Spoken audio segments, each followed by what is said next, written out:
Qué bueno es poder nuevamente compartir la palabra de Dios. Y quisiera invitarles a que leamos en el Evangelio según San Lucas, capítulo 1, y vamos a estar leyendo los versículos 26 al 38. Lucas, capítulo 1, versículo 26.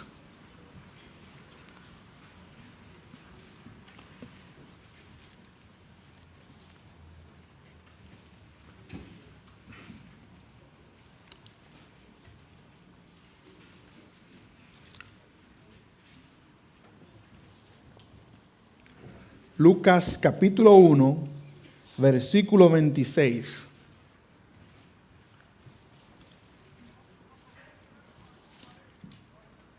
Leemos la palabra de Dios. Al sexto mes, el ángel Gabriel fue enviado por Dios a una ciudad de Galilea llamada Nazaret, a una virgen desposada con un varón que se llamaba José, de la casa de David. Y el nombre de la virgen era María. Y entrando el ángel en donde ella estaba, dijo: Salve, muy favorecida, el Señor es contigo, bendita tú entre las mujeres. Mas ella, cuando le vio, se turbó por sus palabras y pensaba qué salutación sería esta. Entonces el ángel le dijo: María, no temas, porque has hallado gracia delante de Dios. Y ahora concebirás en tu vientre y darás a luz un hijo y llamarás su nombre Jesús. Este será grande y será llamado Hijo del Altísimo. Y el Señor Dios le dará el trono de David, su padre, y reinará sobre la casa de Jacob para siempre, y su reino no tendrá fin. Entonces María dijo al ángel: ¿Cómo será esto? Pues no conozco varón. Respondiendo el ángel le dijo: el Espíritu Santo vendrá sobre ti, y el poder del Altísimo te cubrirá con su sombra, por lo cual también el santo ser que nacerá será llamado Hijo de Dios. Y he aquí tu parienta Elizabeth, ella también ha concebido hijo en su vejez, y este es el sexto mes para ella, la que llamaban estéril, porque nada hay imposible para Dios. Entonces María dijo: He aquí la sierva del Señor, hágase conmigo conforme a tu palabra. Y el ángel se fue de su presencia. Vamos a orar. Padre, gracias por esta palabra que hemos leído. Ayúdanos a meditar en ella. Permite que el mensaje que tú tienes para nosotros en esta historia, en esta palabra, Padre, pueda llegar a nuestros corazones, que podamos escuchar, podamos meditar en ella con un corazón abierto, Señor, dispuesto para obedecer lo que tú nos digas. Que el resultado, Señor, de meditar en tu palabra sea siempre adorarte y glorificarte como tú eres Dios. Esto te lo pedimos en el nombre de tu Hijo Jesús. Amén. Amén. Pueden sentarse, hermanos.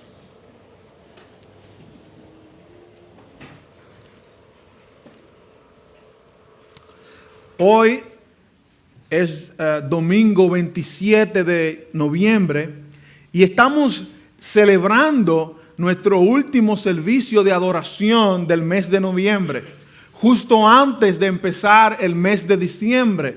Pudiéramos decir ya en la víspera de la Navidad.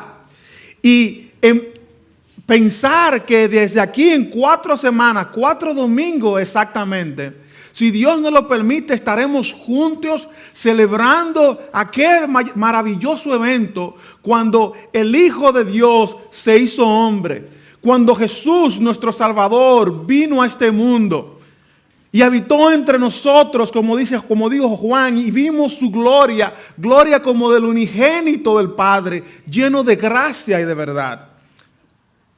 esta es una temporada propicia, buena, para que nosotros meditemos y nos gocemos y nos maravillemos y demos gloria a Dios por ese gran evento, por Él haber enviado un Salvador para nuestras vidas. Pensaba yo en esto y me daba cuenta de que muchas veces, no sé si le ha pasado igual, muchas veces me toman estos días, estas semanas, ajetreados por las afanes del día a día, el trabajo, las cosas que hay que terminar, o por las situaciones de la planificación de la época, de las fiestas, de la remodelación en el hogar. Todo ese tipo de cosas a veces toman nuestra mente, toman nuestro pensamiento, y de repente llega el 25, ya se acaba la Navidad, llegó la Navidad y no hemos tomado tal vez ni siquiera un minuto para meditar, para glorificar a Dios por Él haber enviado a su Hijo Jesucristo. Así que yo, pensando en esto, en esta víspera de la Navidad, mi corazón pensé en el capítulo 1 del Evangelio de Lucas. Sabemos que en el capítulo 2, Lucas nos narra la Navidad, nos narra la historia de aquella primera gloriosa Navidad cuando Jesucristo, nuestro Salvador, vino al mundo. Pero en el capítulo primero es, por así decirlo, el preludio al nacimiento, el preludio a la Navidad, donde Lucas nos narra una serie de eventos que vinieron antes de la Navidad, que fueron así, por así decirlo, la anunciación del nacimiento de nuestro Señor Jesucristo. Pudiéramos decir que la parte central de este capítulo encontramos el centro, la anunciación principal, que es los versículos que hemos leído, los versículos 26 al 38. Allí se nos cuenta cómo un ángel del Señor, el ángel Gabriel, fue enviado a aquella aldea de Nazaret a hablar con esta joven virgen que estaba desposada, es decir, comprometida legalmente para casarse, no se había casado aún. Y el ángel llega a donde ella y la saluda diciéndole: salve, muy favorecida, el Señor está contigo, bendita tú entre las mujeres. Y dice la Biblia en el versículo 29 que ella se turbó. Imagínense, pongámonos en la mente de María, una joven desde el punto de vista social, humano, sin nada de especial, recibe esta visión, esta visita angelical.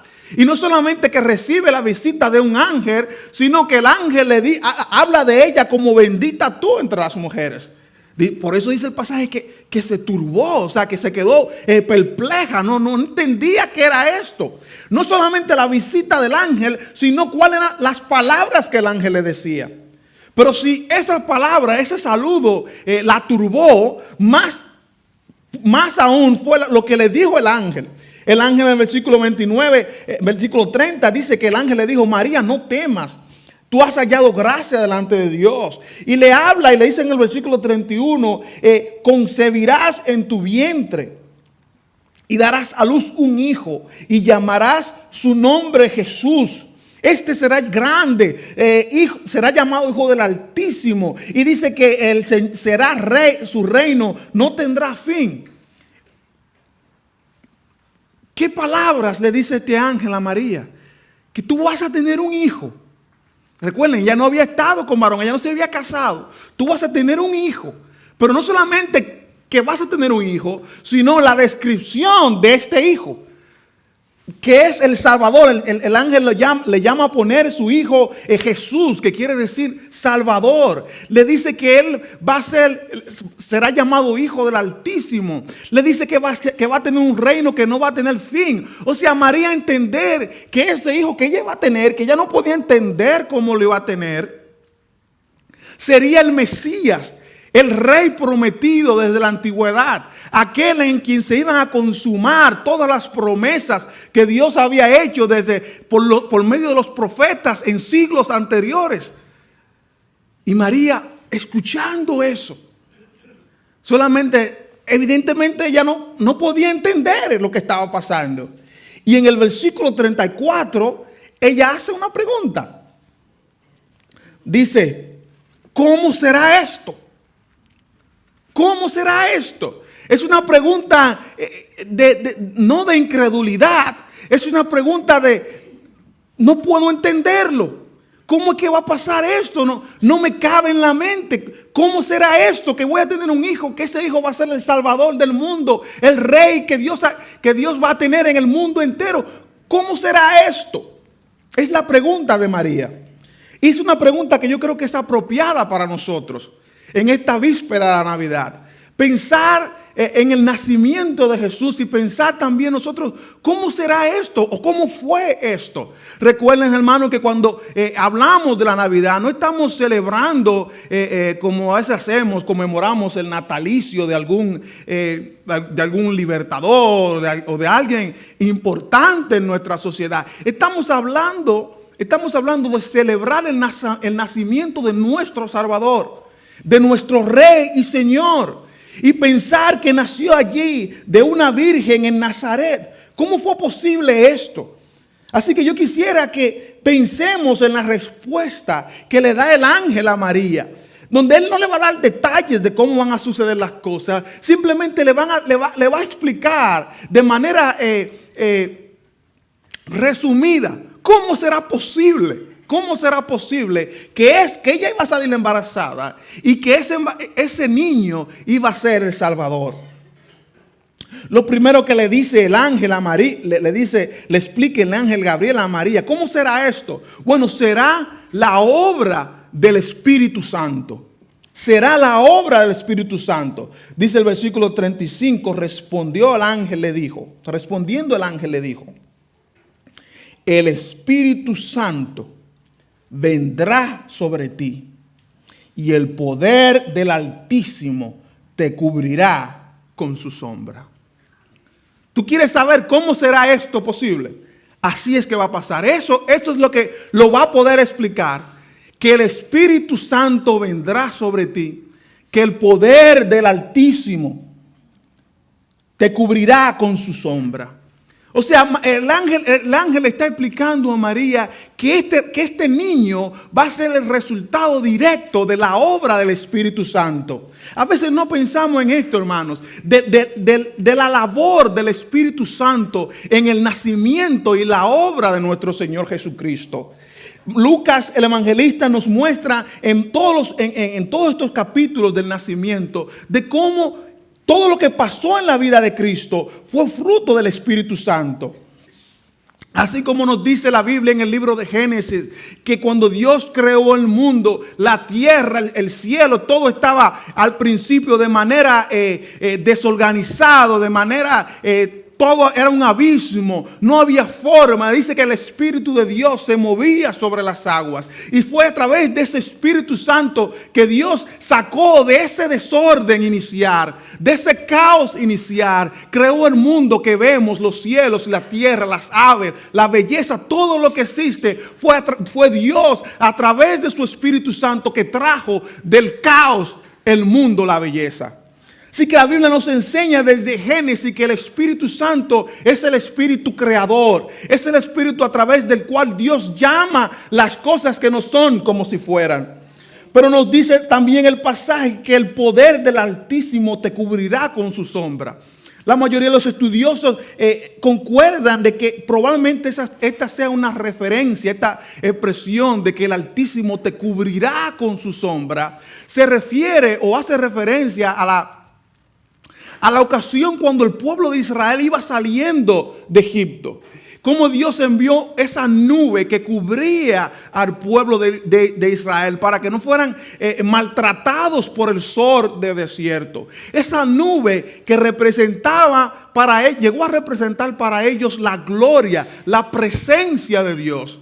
Esa nube que más luego cuando se creó el templo, se depositó en el templo representando la presencia de Dios, la gloria de Dios en ese lugar. Esa nube que en el libro de Ezequiel, cuando el pueblo de Israel se desvía de los caminos de Dios, dice que Ezequiel vio la visión de la nube de Dios, de la gloria de Dios, yéndose del templo.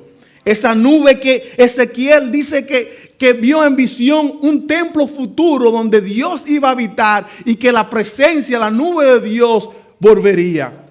Así que esa nube es representación de la gloria de Dios, es representación del Espíritu de Dios. En resumen, podemos decir que el ángel está diciendo de manera clara a María: ese niño que va a ser concebido en tu vientre, que va a nacer de ti, no viene por razones humanas, por el curso normal de los eventos. Ese niño será por la obra inmediata, directa del Espíritu Santo. Así que ese Espíritu Santo que creó el mundo, que llevó al pueblo de Israel a través del desierto, es ese Espíritu Santo que trabaja para que venga al mundo nuestro Salvador. Lucas, el evangelista, una y otra vez nos habla de la obra del Espíritu Santo en la vida de nuestro Señor Jesucristo.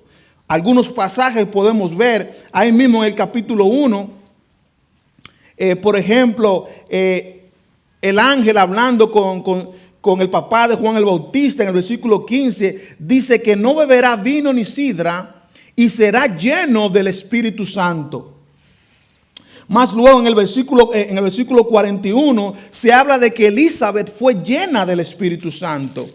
También si leemos en el versículo 67, capítulo 1, dice: y Zacarías su padre de Juan el Bautista, fue lleno del Espíritu Santo. También si nos vamos al capítulo 2, el versículo 25 nos dice: y he aquí había en Jerusalén un hombre llamado Simeón. Y este hombre, justo y piadoso, esperaba la consolación de Israel. ¿Y qué dice? Y el Espíritu Santo estaba sobre él. Y le había revelado por el Espíritu Santo, versículo 27, y movido por el Espíritu Santo. Así que todas estas personas que están alrededor del nacimiento de Jesús son movidas, son guiadas. ¿Por quién? Por el Espíritu Santo. Pero no solamente las personas alrededor del nacimiento de Jesús, no solamente María, sino que Lucas nos enfatiza cómo el Señor mismo en su obra y ministerio fue guiado por el Espíritu Santo. Por ejemplo, en el capítulo 3, el versículo 16, Juan el Bautista dice que respondió Juan diciendo a todos: yo a la verdad os bautizo en agua. Pero viene uno más poderoso que yo, de quien no soy digno de desatar la correa de su calzado. ¿Qué dice? Él os bautizará en Espíritu Santo y fuego. Versículo 22, hablando de Jesús cuando vino a bautizarse. Versículo 21 dice: aconteció que cuando todo el pueblo se bautizaba, también Jesús fue bautizado. Y orando, el cielo se abrió. ¿Y qué pasó? Y descendió el Espíritu Santo. El capítulo 4, versículo 1. Jesús, lleno del Espíritu Santo, volvió del Jordán y fue llevado por el Espíritu Santo al desierto. Cuando Jesús vuelve del desierto, versículo 14 del mismo capítulo 4, dice: y Jesús volvió ¿cómo? En el poder del Espíritu a Galilea. Jesús empieza su ministerio y en la providencia de Dios, ¿cuál es el pasaje que él lee? Que va a dar, por así decirlo, el programa de su obra aquí en la tierra.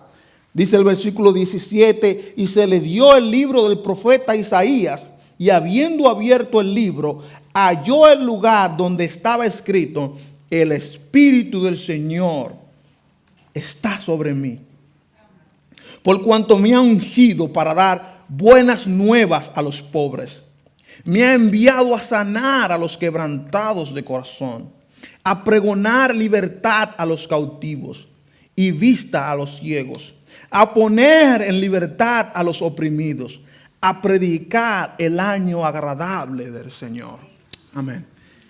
Solamente leyendo estos primeros 4 capítulos del libro del Evangelio de Lucas, podemos tener una idea clara de la labor prominente del Espíritu Santo en la vida de Jesús.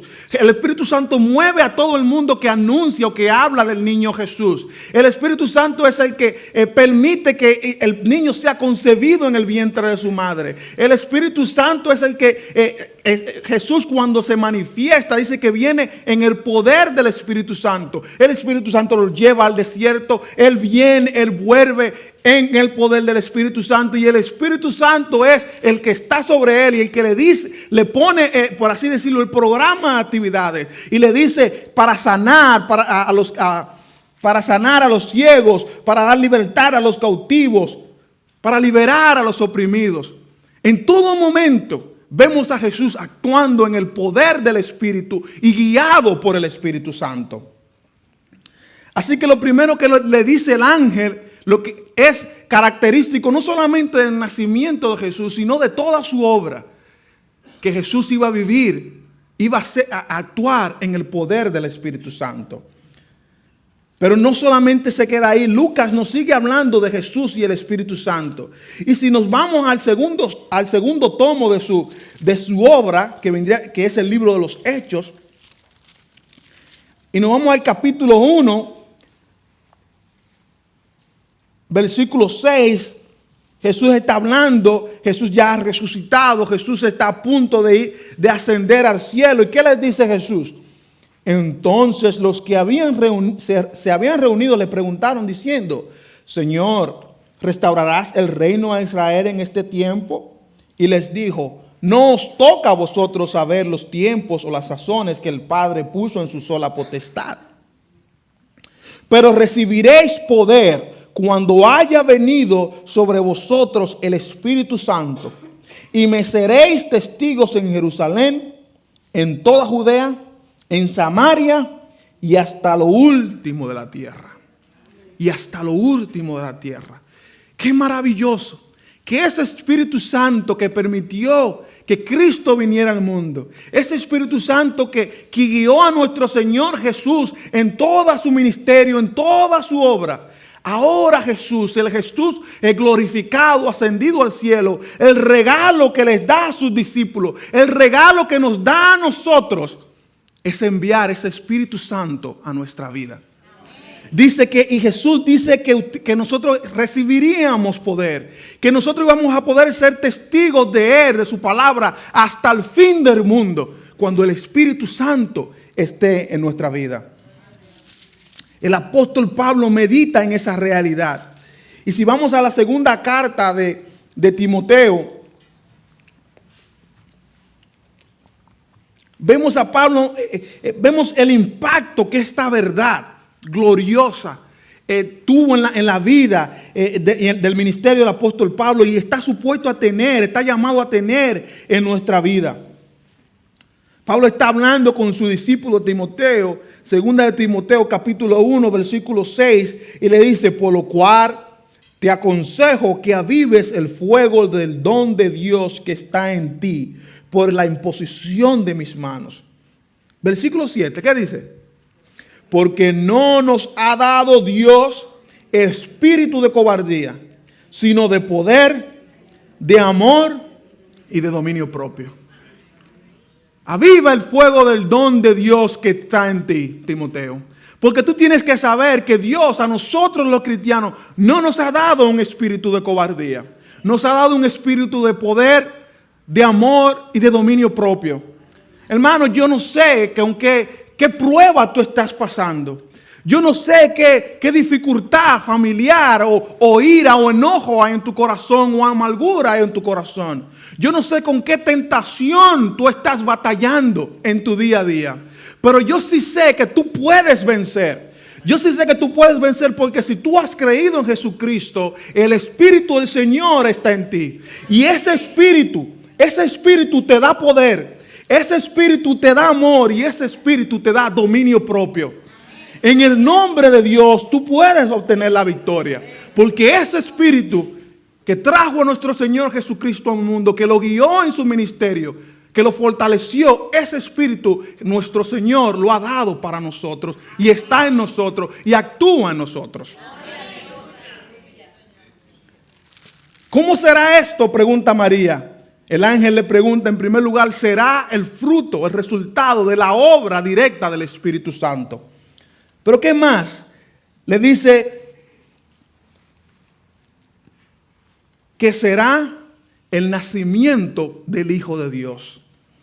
será el nacimiento del Hijo de Dios. Dice versículo 35, respondiendo el ángel le dijo, el Espíritu Santo vendrá sobre ti y el poder del Altísimo te cubrirá con su sombra. Por lo cual, también el santo ser que nacerá será llamado Hijo de Dios. El santo ser que nacerá será llamado Hijo de Dios. Aquel que adoramos, ese que es nuestro Salvador, que confesamos como nuestro Señor y Rey, es el Hijo de Dios. Si alguien te pregunta en la calle, ¿por qué tú lo adoras? Diles, porque es el Hijo de Dios. Si alguien te pregunta, ¿por qué él y no Mohammed o Confucio? Porque él es el Hijo de Dios. ¿Por qué tú crees en él, en tus problemas, en tus dificultades? ¿Por qué tú acudes a él? Porque él es el Hijo de Dios. ¿Por qué tú vives para él? Porque él es el Hijo de Dios. Adoramos a Jesús, nuestro Salvador. Él es el Hijo de Dios. Y así como podemos decir que Jesús es 100% hombre, pues fue hijo de María, así mismo también podemos decir que Jesús es 100% Dios, porque Jesús es el Hijo de Dios. ¿Qué implica esto para nosotros? Saber que nuestro Dios, que nuestro Salvador tiene poder, Jesús tiene todas las características, las cualidades de nuestro Dios. Se recuerdan aquel centurión a la tumba cuando vio cómo se oscureció el cielo ante la muerte de Jesús. Dijo, verdaderamente este hombre era hijo de Dios. Y qué importante, cómo se manifiesta esto en nuestra vida. Lucas nos habla de eso en el capítulo 10 de su evangelio. O encontramos una explicación de eso en el capítulo 10 del evangelio, de la boca de nuestro Señor Jesucristo mismo. Si leemos el versículo 21, dice, en aquella misma hora Jesús se regocijó en el Espíritu y dijo, yo te alabo, oh Padre, Señor del cielo y de la tierra, porque escondiste estas cosas de los sabios y entendidos y las has revelado a los niños. Sí, Padre, porque así te agradó. ¿Y qué es esto? ¿Cuál es esta verdad que llena el corazón de alegría de nuestro Señor Jesucristo? Que hace que Él hable en alabanza del Padre. Versículo 22 dice, todas las cosas me fueron entregadas por mi Padre. Y nadie conoce quién es el Hijo, sino el Padre. Ni quién es el Padre, sino el Hijo. Y aquel a quien el Hijo lo quiera revelar.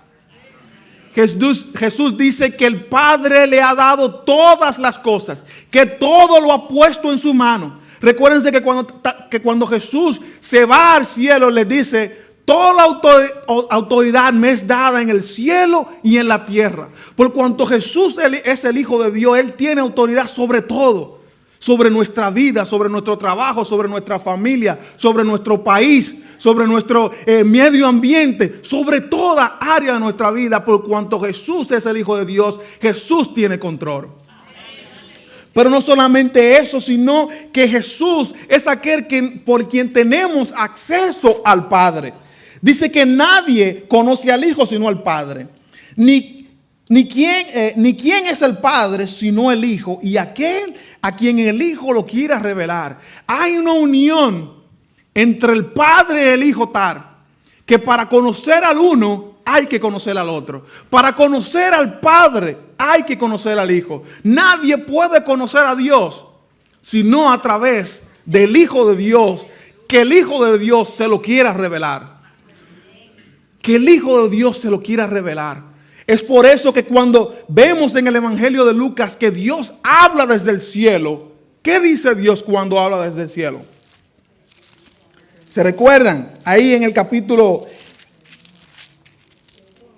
3, en el bautismo, en la escena del bautismo que leímos, versículo 22, y descendió el Espíritu Santo sobre él en forma corporal como paloma, y vino una voz del cielo que decía, tú eres mi Hijo amado, en ti tengo complacencia. Dios, ¿cuántos de nosotros, cuántas personas quisieran escuchar a Dios hablar desde el cielo? Y he aquí Dios hablando desde el cielo. ¿Y qué dice Dios? Una oración, dice Dios desde el cielo. Una oración, pero es más que suficiente. Dice, este es mi Hijo amado, en ti tengo complacencia. Dios habla desde el cielo para dar testimonio de que Jesús es su Hijo.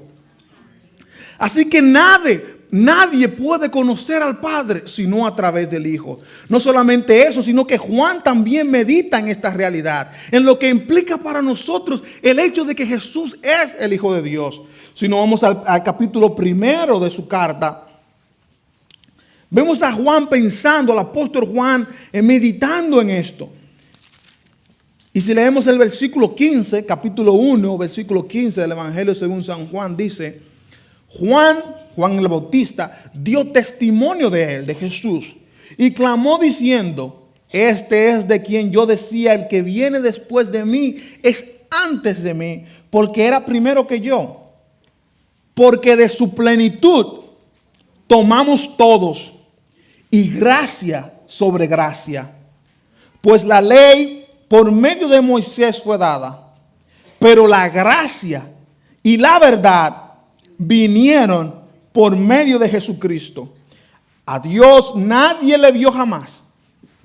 El unigénito Hijo que está en el seno del Padre, Él le ha dado a conocer. A través de Jesús conocemos al Padre, pero a través de Jesús, en Jesús, estando en Jesús, recibimos la gracia, la verdad de Dios. La gracia, el amor, la misericordia, el buen favor de Dios, la buena voluntad de Dios, viene a través de Jesús, viene a aquellos que están en Jesús. Así que a través de Jesús conocemos al Padre. A través de Jesús conocemos su voluntad, su verdad. A través de Jesús, en Jesús recibimos su gracia, su amor. Esta es una verdad que fue negada por muchos en ese tiempo, sigue siendo negada por muchos en el día de hoy. Por ejemplo, ahí mismo en el Evangelio de Juan, capítulo 5, si leemos el versículo 17, nos habla de esa realidad, del rechazo a la verdad de que Jesús es el Hijo de Dios. Dice, y Jesús les respondió, hablando con los líderes, mi Padre hasta ahora trabaja y yo trabajo. Por esto, los judíos aún más procuraban matarle, porque no solo quebrantaba el día de reposo, sino que también decía que Dios era su propio Padre, haciéndose igual a Dios. Era imposible para ellos tolerar que Jesús dijera, mi Padre.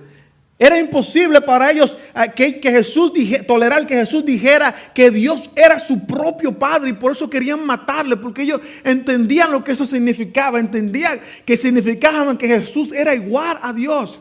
Y querían matarle. Todavía hoy día celebramos la Navidad, celebramos el nacimiento de nuestro Señor Jesús. Y muchos nos dirán, bueno, sí, Jesús dijo buenos mensajes, buenas parábolas, buen ejemplo de amor, algunas verdades. Pero que Jesús es el Hijo de Dios. Ese es el mensaje del Evangelio. El mensaje del Evangelio es que Jesús es el Hijo de Dios, que en Él encontramos la gracia, que en Él encontramos la salvación. Así que te invitamos, amigo, que nos visita en esta tarde, a que aceptes a Jesús, a que te rindas a Jesús como el Hijo de Dios. Entonces, ¿cómo será esto? Pregunta María. En primer lugar, será la obra del Espíritu Santo. En segundo lugar, será el nacimiento del Hijo de Dios. Y en tercer lugar, pudiéramos decir, y esto resume lo que ya hemos dicho, pudiéramos decir que esto será posible solamente porque para Dios nada es imposible. Esto será posible solamente porque para Dios nada es imposible. Fíjense lo que dice en el versículo 36, volviendo a Lucas capítulo 1. Y he aquí, le dice el ángel a María, tu parienta Elizabeth, ella también ha concebido hijo en su vejez. y este es el 6º mes para ella, la que llamaban estéril, porque nada hay imposible para Dios. El ángel le trae a María, le da una información a María y le recuerda de lo que estaba pasando. Le habla, le dice, mira, tu parienta Elizabeth está embarazada también. Tiene 6 meses de embarazo.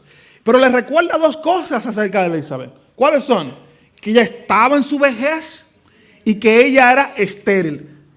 Pueden ver la expresión, y esto es el 6º mes para ella, la que llamaban estéril. Se sabía, todo el mundo conocía, la familia, el pueblo conocía de que Elizabeth era estéril. En el pueblo de Israel, las mujeres, las jóvenes se casaban a muy temprana edad. O sea que Elizabeth había pasado la mayor, el 90% de su vida casada y nunca había podido tener hijos. Nunca había podido tener hijos. Y podemos pensar lo que significaba para ella, no solamente desde el punto de vista emocional, sino desde el punto de vista social, que ella no pudiera tener hijos. Miren lo que dice ella misma en el versículo 24 del capítulo 1, cuando ella sale embarazada. Después de aquellos días concibió su mujer, la mujer de Zacarías, Elizabeth, y se recluyó en su casa por 5 meses diciendo: así ha hecho conmigo el Señor en los días que se dignó quitar mi afrenta entre los hombres. Eso era para ella, en ese lugar, en esa sociedad, su afrenta. Y esto quiero aclarar que esta es la posición de la sociedad de ella. Si aquí hay una hermana, amiga que no ha tenido hijos, ya sea por esterilidad o porque nunca se casó, quiero que estés segura que Dios te ama por igual. No midas el amor de Dios por el hijo que no te dio, sino porque Él dio su hijo por amor a ti. La Biblia está llena de muchas mujeres que nunca pasaron su vida entera prácticamente sin tener hijos. Vamos a ver cómo está su conocimiento bíblico. ¿A qué le suena esto? Una mujer anciana, en su vejez, que había sido estéril toda su vida. ¿A quién le suena eso? ¿Quién se le conoce esa historia? ¿Se recuerdan la historia? ¿Se recuerdan que Dios prometió a Abraham una descendencia y Dios permitió específicamente, decidió darle el hijo a Abraham cuando ya permitió que Sara fuera estéril, pero permitió esperar hasta que Sara ya también estuviera en su vejez, para que se mostrara claramente que ese hijo que vendría era un milagro, era fruto del poder de Dios. O sea, era Dios esperando que cumplir su promesa fuera humanamente imposible para Él hacer lo posible. El caso de Elizabeth, que es un caso que está relacionado íntimamente al nacimiento de nuestro Señor Jesús, es un caso donde Dios está haciendo lo imposible. Pero en este mismo capítulo hay otro nacimiento que es aún más imposible. Más imposible que nacer de una mujer en su vejez y estéril. ¿Qué otro caso es más? ¿Qué es más imposible que eso? El nacimiento o la concepción virginal.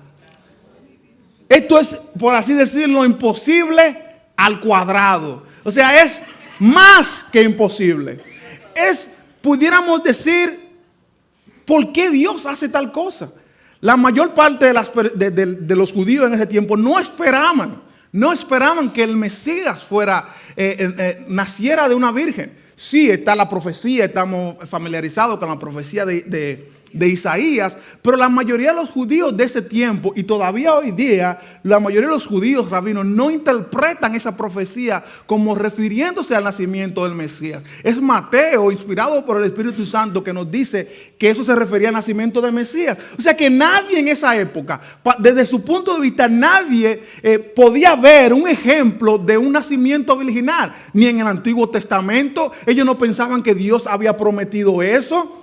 Los estudiosos han buscado a ver si en alguna de las religiones de ese tiempo, griegas, persas, si había alguna historia que pudiera ser paralela al nacimiento virginal. No aparece, no hay ninguna historia, no hay nada que pueda parecer mito o realidad que pudiera parecerse a esto de que Jesús nació de una virgen. Nada se acerca a eso. Y aún así, Dios decide hacerlo. Dios decide enviar a su Hijo de la manera, humanamente hablando, más imposible. Leyendo al respecto, me doy cuenta que si hay un milagro en la Biblia, hermanos, que causa para muchas personas rechazo, que es hasta ridiculizado, es el del nacimiento virginal. Piensen en esto, ¿cuántos milagros, cuántos portentos hay en la Biblia? Dios abre el mar rojo en el tiempo de Moisés. Dios manda fuego del cielo con Elías. Dios con Jesús levanta muertos, le da ciego a aquello, le da la vista a ciego de nacimiento. Pero si hay un milagro en la Biblia que causa rechazo de la mayoría de las personas seculares que no conocen de Dios, es el milagro del nacimiento virginal. Es porque esto es imposible al extremo. ¿Por qué Dios decide hacerlo así? Dice el versículo 37. Porque nada hay imposible para Dios. Nada hay imposible para Dios. Y me pregunto, si nada es imposible para Dios, ¿podrá darte Dios un trabajo cuando lo necesitas? ¿Podrá Dios sanar tu enfermedad? Amén. Si nada es imposible para Dios, ¿podrá Dios usar tus palabras, tu testimonio para traer la salvación a tu primo, a tu tío, a tu mamá, a tu papá que rechaza el evangelio? Nada es imposible para Dios. En esta temporada de la Navidad, pensemos en eso, en que nada es imposible para Dios. Que nada es imposible para Dios. ¿Cómo será esto?, pregunta María. En primer lugar, le dice el ángel, será la obra del Espíritu Santo. En segundo lugar, será el nacimiento del Hijo de Dios. Y en tercer lugar, será posible únicamente, solamente, porque nada es imposible para Dios. En el versículo 38 vemos la respuesta de María. Dice, entonces María dijo, he aquí la sierva del Señor, hágase conmigo conforme a tu palabra. María, ante estas verdades, ante estas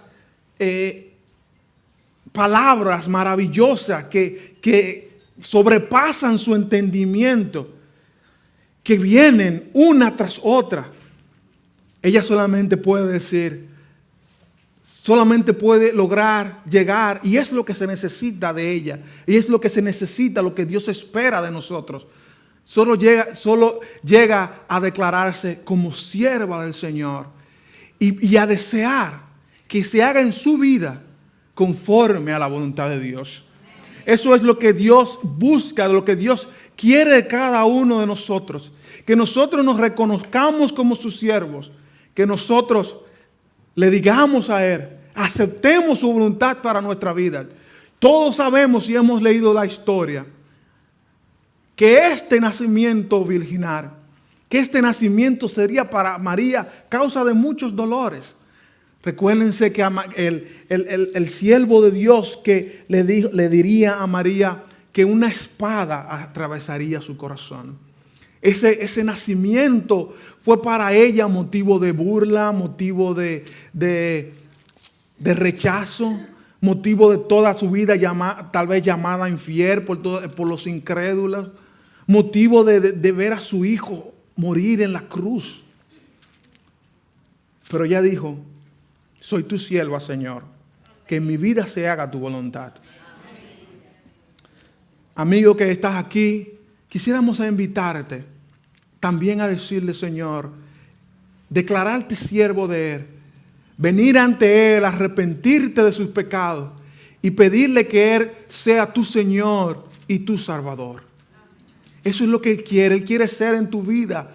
Él quiere ser, Jesús quiere ser para ti Salvador, quiere ser para ti Señor, Rey. Solamente ven a Él y pídele que te salve, pídele que te perdone.